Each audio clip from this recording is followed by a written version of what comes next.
This video is going to focus on working the magic loop method of knitting. This is a great method for socks or for sleeves or even for knitting fingerless mitts if you're not comfortable working with DPNs. This is a sock that I have in progress. You'll notice I've got it on a really long cable, and that's what allows us to make what they call the magic loop. So I'm going to start by showing you the cast on and how to divide your stitches over your needles, and then we will look at actually working magic loop in the round.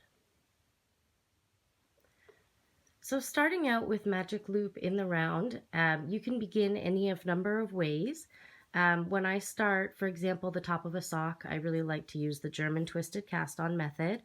I'm not going to focus on how to actually execute that at this point, but there is a link to a German twisted cast on tutorial below the video. I am going to assume that my pattern tells me to cast on, say, 20 stitches, and we're going to divide those 20 stitches evenly over 2 needles. So it'll be 10 stitches on each needle.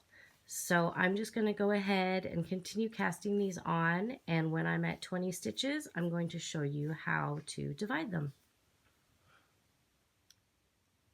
Okay, so I have cast on 20 stitches. Your pattern may tell you, for example, if you're knitting a sock, to cast on 64 stitches.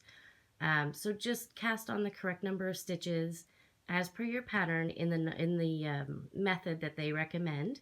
It may be a long tail cast on, it may be the German twisted. However you get your stitches on the needle is perfectly fine. What we need to do now to split these stitches is we're going to slide all of the stitches onto the cable.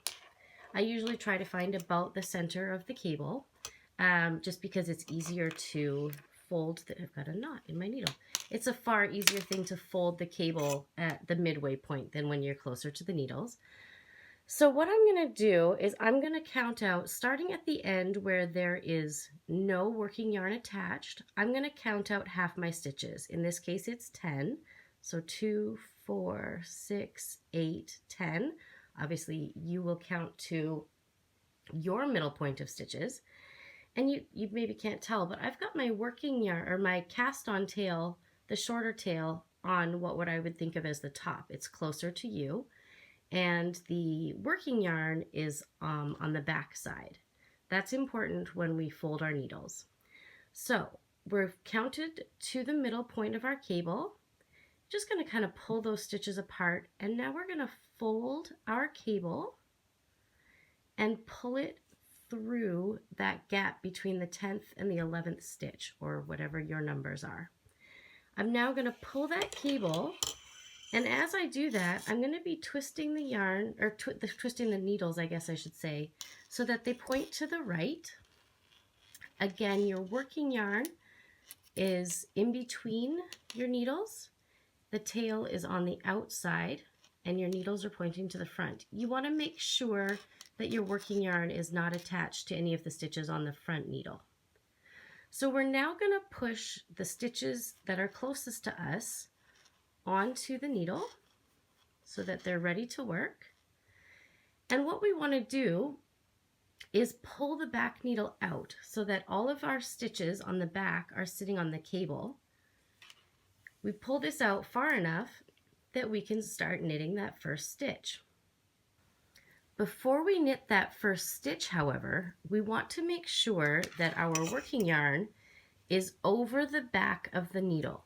We don't want to catch it when we work that first stitch in between the needles. So we want to make sure it's draped over that back cable and in position to work that first stitch. So on this first stitch, because our work is not currently joined in the round, see how they're floating separately? When we work with that first stitch, we want to make sure it's as snug as we feel comfortable making it. If you leave it really loose, you end up with, I want to turn this so you can see it, you end up with a longer running thread between your front and your back, and it's going to look a little funny. Now with that said, it's very common on the first rounds for that to happen, no matter how snug you pull that first stitch. I promise it disappears. All of my socks start with a longer running thread than I want there to be. So I've knit that first stitch, I've pulled that, actually I'm going to get that tail out of the way.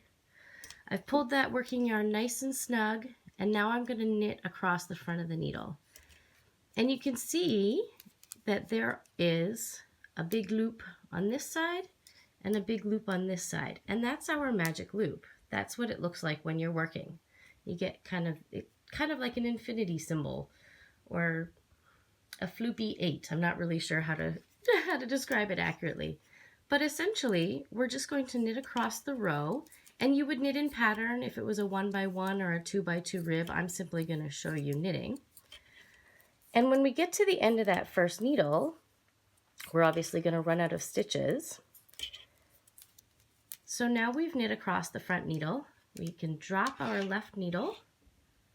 We're now going to rotate our work so that our needle tips are once again pointing to the right, since that's how we knit. I'm going to push the needle that's closer to me back into the stitches so that the stitches sit on the needle.